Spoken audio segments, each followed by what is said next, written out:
Hello guys, तो आज हम पढ़ेंगे मैट्रिक्स जो कि क्लास 12th का थर्ड चैप्टर है एज़ पर द एनसीईआरटीज़।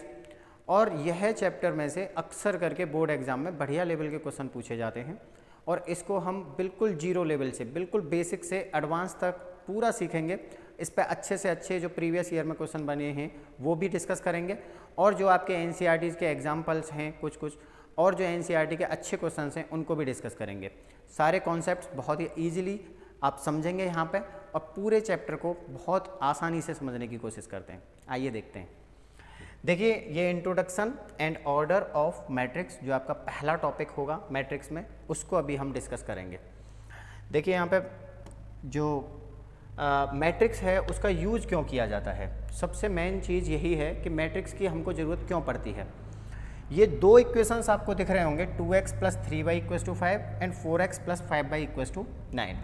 यदि आप इन दोनों इक्वेशंस को देखें तो क्लियरली दिख रहा है कि इन दोनों इक्वेशंस को जब आप सॉल्व करेंगे, किसी भी मेथड से आप सॉल्व कर रहे हैं, तो यहाँ पे x = ऑलवेज 1 आएगा और y = भी 1 आएगा। आप पुट करके भी देखेंगे तो x = 1 रखेंगे यहाँ पे और y = 1 रखेंगे तो 2 × 2 और 3 × 3, तो ये टोटल 5 हो जाएगा। सिमिलर केस यहाँ पे होगा, x की जगह पे 1 पुट किया, y की जगह पे 1 पुट किया तो 4 + 5 = 9 हो जाएगा। चलो, ये तो बहुत ही आसान चीज़ थी, लीनियर इक्वेशन 2 वेरिएबल में था।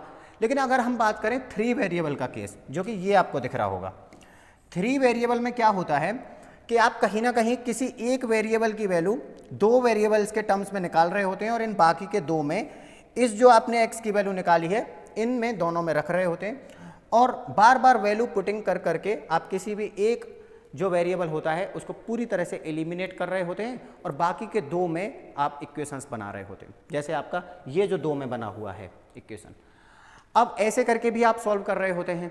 लेकिन इसी को आप आगे चल के फर्दर मैट्रिक्स में सीखेंगे कि मैट्रिक्स से आप इसे बहुत ईजिली कैसे सॉल्व कर पाएंगे।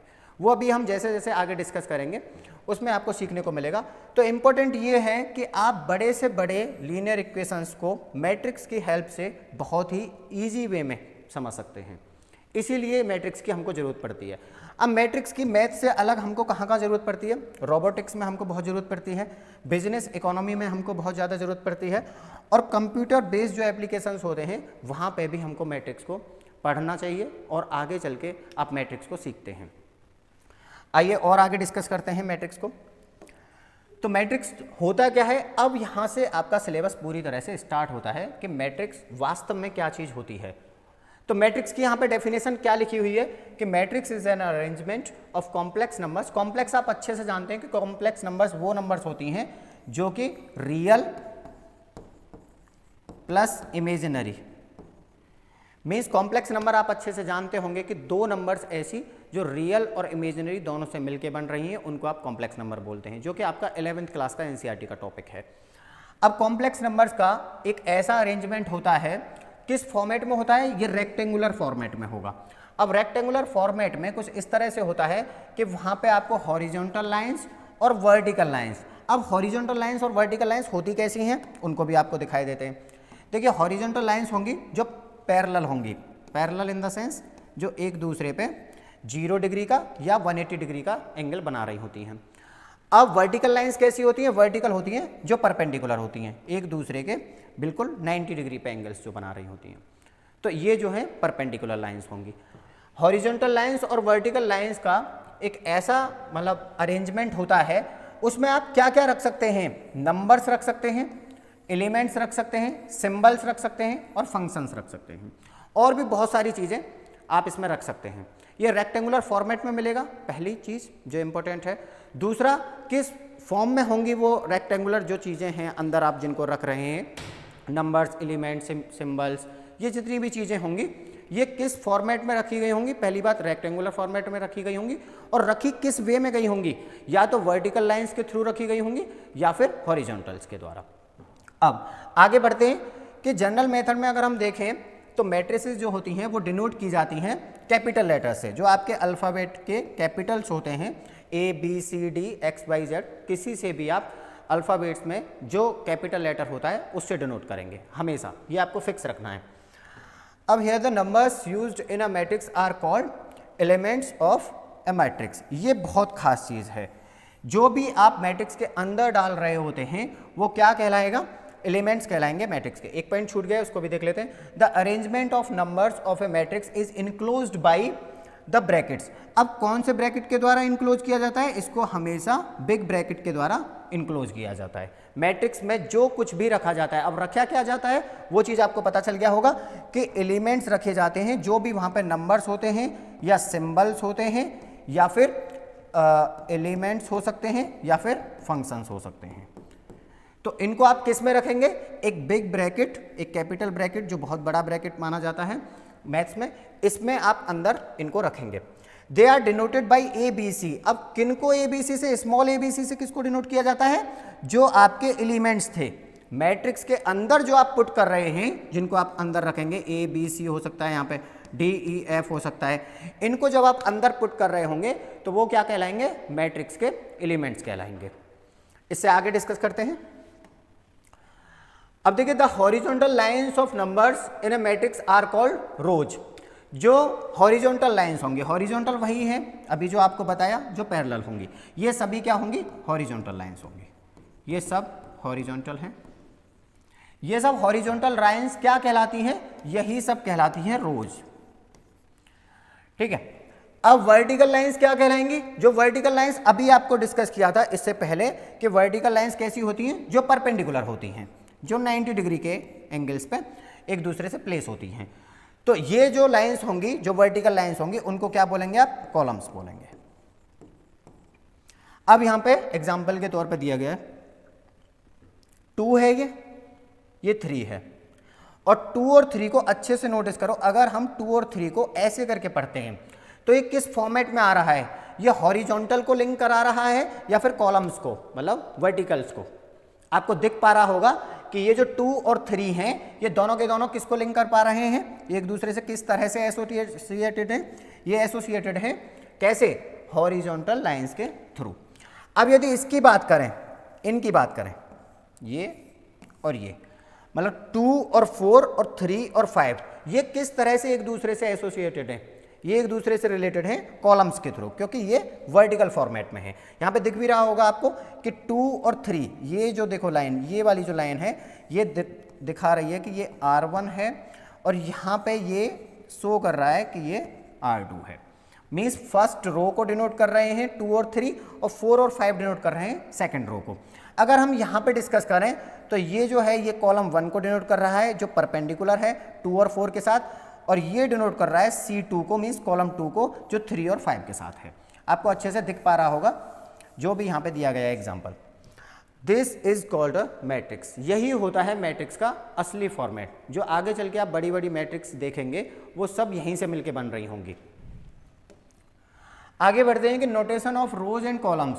अब रोज एंड कॉलम्स को थोड़ा सा डीप में समझने की कोशिश करते हैं। देखिए यहां पे क्लियरली दिख रहा है कि ये R1 है, तो R1 का फॉर्मेट अगेन कैसा आया, अगेन आपको हॉरिजॉन्टल लाइन जैसा आया। ये एक हॉरिजॉन्टल फॉर्मेट है, क्लियरली आपको दिख रहा होगा 1, 2 और 4। यहाँ पे आप एलिमेंट्स को लिख भी सकते हैं कि R1 के जो एलिमेंट्स हैं वो क्लियरली दिख रहे होंगे 2, 1, 2 एंड 4। अगर हम इसकी बात करें, R2 की बात करें, तो R2 भी आपको दिख रहा होगा। R2 को किस तरह से रखा गया है, 3, 0, 2। तो R2 के जो एलिमेंट्स हो जाएंगे वो कौन कौन होंगे, 3, 0, 2। आगे बढ़ते हैं, यहाँ पे क्लियरली दिख रहा है कि ये जो है ये R3 है। R3 को देखिए 5, 6, 7। तो जो R3 आपको दिख रहा है, R3 कैसा दिख रहा है, 5, 6, 7। अब आपने सभी रोज में एक चीज बिल्कुल कॉमन पाई होगी कि सभी की सभी रोज किस तरह से प्लेस्ड है एक दूसरे से, वो सभी की सभी पैरेलल लाइंस के थ्रू, मींस हॉरिजॉन्टल लाइंस के थ्रू एक दूसरे से प्लेस्ड है। अब यदि हम कॉलम्स की बात करते हैं तो कॉलम्स में भी आपको कुछ ना कुछ सिमिलरिटीज दिखेंगी कि देखिए 1, 3, 5, ये पूरा का पूरा C1 हो जाएगा, मींस कॉलम फर्स्ट। अब कॉलम फर्स्ट को अगर हम डिनोट करते हैं तो कॉलम फर्स्ट में कैसे कैसे एलिमेंट्स मिले आपको, 1, 3 एंड 5, 1, 3, 5, और ये किस फॉर्मेट में मिला, परपेंडिकुलर फॉर्मेट में मिला। अब यदि हम C2 की बात करते हैं तो C2 भी आपको किस फॉर्मेट में दिख रहा है, 206, ये भी आपको एक वर्टिकल फॉर्मेट में ही दिख रहा होगा। C2 मीन्स 2 0 एंड 6, ये भी आपको एक वर्टिकल फॉर्मेट में ही दिख रहा है। आगे अगर हम इसको डिस्कस करते हैं जो कि C3 है, तो C3 कैसा है 4 2 एंड 7, तो C3 भी कैसा हो जाएगा 4 2 एंड 7, ये भी एक वर्टिकल फॉर्मेट में है। तो यहाँ पे आपने दो चीज़ें बहुत ही अच्छे से डिस्कस कर ली और अच्छे से समझ में भी आया होगा कि रोज क्या होती हैं, रोज वो होंगी जो हॉरिजॉन्टल होती हैं, जो एक दूसरे से पैरेलल होती हैं। अच्छा, कॉलम्स क्या होते हैं, जो एक दूसरे से परपेंडिकुलर होते हैं। जो पोल होता है, जैसे आपको खम्मा दिख रहा होता है कहीं भी खड़ा हुआ, तो वो कैसा होता है, एकदम इरेक्ट होता है। आप यदि सरफेस से उसको चेक करेंगे तो वो सरफेस से एकदम परपेंडिकुलर मींस 90 डिग्री के एंगल पे खड़ा हुआ दिखेगा। वही सेम केस यहाँ पे है, यहाँ पे कॉलम्स जो जितने भी दिखेंगे वो एकदम 90 डिग्री, ये सब 90 डिग्री का एंगल्स बना रहे होंगे। आगे बढ़ते हैं। ऑर्डर ऑफ ए मैट्रिक्स बहुत ही खास टॉपिक है।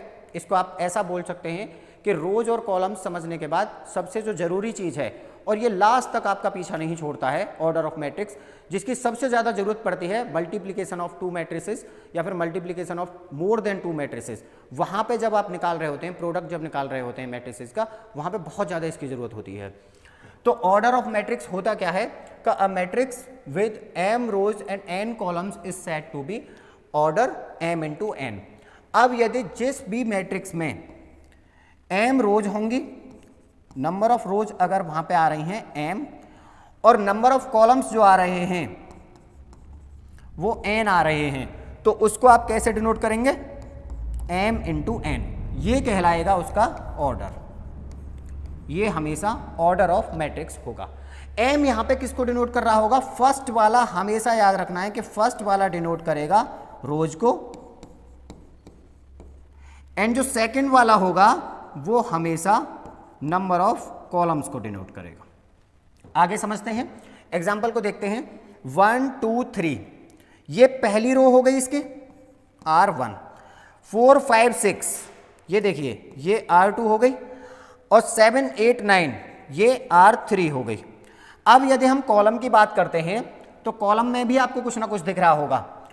1 4 7 ये C1 हुआ, 2 5 8 ये C2 हुआ, एंड 3 6 9 ये C3 हुआ। अब यदि हम आपसे पूछते हैं कि नंबर ऑफ रोज, जो कि आप m से डिनोट कर रहे होते थे, तो m क्या हो गया यहाँ पे, 1 2 3 मीन्स 3 रोज हो गई। अब कॉलम्स कितने हो गए, 1 2 3, तो यहाँ पे जो n की वैल्यू आई वो भी कितनी आई, 3 ही आई। तो अगर हम ऑर्डर की बात करते हैं तो कितना हो जाएगा, m इंटू n मीन्स 3/3। ये इसको आप कैसे पढ़ते हैं, m/n के द्वारा इसको पढ़ा जाता है। मीन्स अगर इस मैट्रिक्स का ऑर्डर हम डिस्कस करें तो कितना हो जाएगा, 3/3। यहाँ पे क्लियरली दिख रहा है कि नंबर ऑफ रोज यहाँ पे 3 है और नंबर ऑफ कॉलम्स भी 3 हैं। तो अगर आपसे पूछा जाता है कि ऑर्डर ऑफ मैट्रिक्स कितना होगा, तो इस मैट्रिक्स का ऑर्डर हो जाएगा 3/3। अभी आपको बहुत कुछ समझ में आ रहा होगा कि ऑर्डर कैसे मिलता है। ऑर्डर में जो इंपॉर्टेंट रोल प्ले करता है वो होते हैं नंबर ऑफ रोज और नंबर ऑफ कॉलम्स। अगेन मैं फिर से बता देता हूं आपको कि रोज क्या होंगी, जो पैरेलल लाइंस होंगी, जो लगातार एक दूसरे से पैरेलल मींस हॉरिजॉन्टल लाइंस होंगी, और कॉलम्स क्या होंगे, जो एक दूसरे से परपेंडिकुलर मींस 90 डिग्री के एंगल पे खड़े हुए होंगे। आगे बढ़ते हैं। अब यदि हम शॉर्ट फॉर्म में बिल्कुल इसको समराइज करते हैं, पूरा जितना भी हमने डिस्कस किया है, तो अगर हम प्रीवियस मैट्रिक्स को या फिर किसी भी मैट्रिक्स को अगर हम शॉर्ट फॉर्मेट में पढ़ने की कोशिश करें तो यहाँ पे क्लियरली दिख रहा होगा ए क्या था। ए हमने सबसे पहले ही स्टार्टिंग में बताया था आपको कि हमेशा मैट्रिक्स को कैपिटल लेटर से ही डिनोट करना है। तो यहाँ पे कैपिटल ए डिनोट कर रहा है किसी भी मैट्रिक्स को। अब मैट्रिक्स का फॉर्मेट क्या होगा, ये जो ए आई जे है, यहाँ पे आई डिनोट कर रहा है नंबर ऑफ रोज को, और जे किसको डिनोट कर रहा है, नंबर ऑफ कॉलम्स को। ये जे से डिनोट किए जाएंगे, ये आई से। और ए किसको डिनोट कर रहा है, जो स्मॉल ए है वो हमेशा डिनोट करेगा जो स्मॉल लेटर्स होंगे इसके अंदर, मैट्रिक्स के अंदर जितना भी स्मॉल आएगा वो सब का सब डिनोट करता है एलिमेंट्स ऑफ मैट्रिक्स। किसी भी मैट्रिक्स के जितने भी एलिमेंट्स होते हैं उनको हम ऑलवेज स्मॉल लेटर से ही डिनोट करेंगे। अब यहाँ पे लास्ट चीज जो खास चीज है वो रह जाती है m/n। अब देखो यहाँ पे बहुत ही अच्छी चीज बता देते हैं आपको। Ij जो अंदर था, ये Ij डिनोट कर रहा था जो आपका एलिमेंट है, जो आपका अंदर इसमें रखा गया है उसके ऑर्डर को, i और j। देखो i क्या कौन आया यहाँ पे, रोज आई, और j कौन आया, कॉलम। अब ये m इंटू n किसको डिनोट करेगा, ये m इंटू n डिनोट कर रहा होगा a के ऑर्डर को। a मीन्स कैपिटल है, और कैपिटल a क्या चीज है, मैट्रिक्स है। तो यहां पे m/n जो होगा, m यहां पे हो जाएगा नंबर ऑफ रोज, और किसके केस में, मैट्रिक्स के केस में, मीन्स कैपिटल A के केस में। अच्छा n कौन हो जाएगा, नंबर ऑफ कॉलम्स, किसके केस में, A के ही केस में, कैपिटल A के केस में।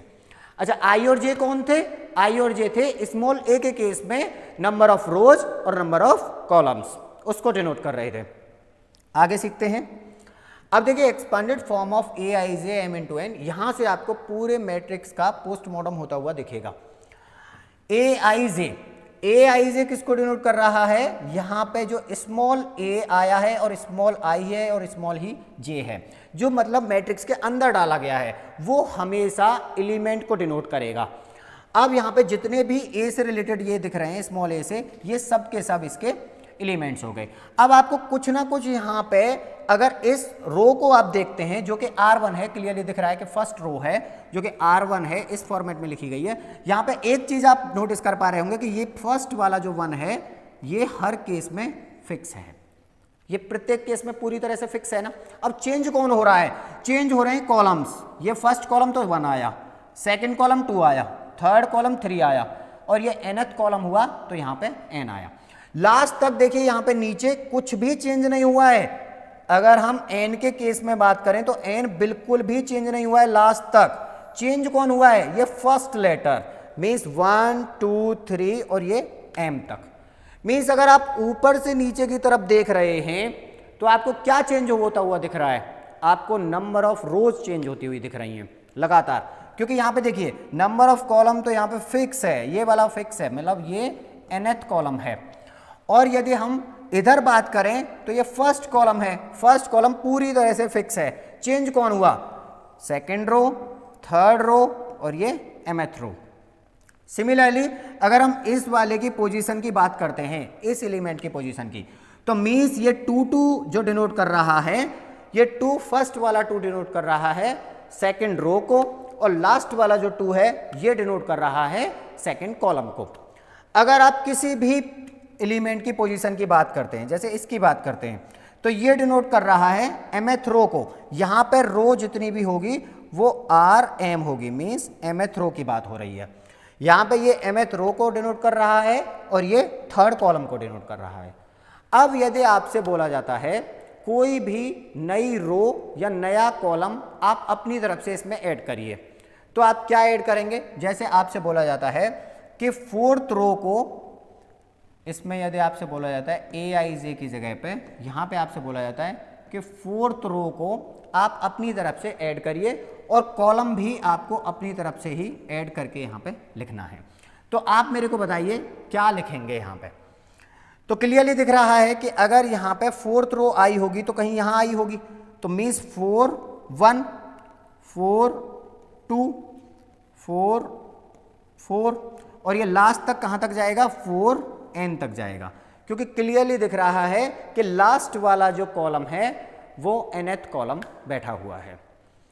अगर हम सिमिलरली अगर कॉलम की बात करें, कॉलम को चेंज करना चाहें तो कॉलम भी इजीली चेंज हो जाएगा। अगर यहाँ पे आप अपनी तरफ से कोई नया कॉलम लाना चाहते हैं, आप सोच रहे हैं कि भैया C1 हो गया, C2 हो गया, C3 हो गया, अब हम आपको C4 ला के दिखाते हैं कि C4 आपको कैसे मिलेगा। तो C4 भी बड़ा आसान है। इस बार क्या होगा कि यहाँ पे A1 पूरी तरह से सेम रहेगा, A2 पूरी तरह से सेम रहेगा क्योंकि सेकंड रो की बात हो रही है, थर्ड रो की बात हो रही है तो थर्ड पूरी तरह से सेम होगा, और यहाँ पे mth रो की बात हो रही है तो ये भी पूरी तरह सेम होगा। अब चेंज कौन होंगे, चेंज होगा जो कॉलम की पोजीशन होगी। कॉलम की पोजीशन में क्या चेंज आएगा, कॉलम की पोजीशन में बस इतना सा चेंज आएगा कि ये 4 4 4 4 हर जगह 4 4 ही रहने वाला है।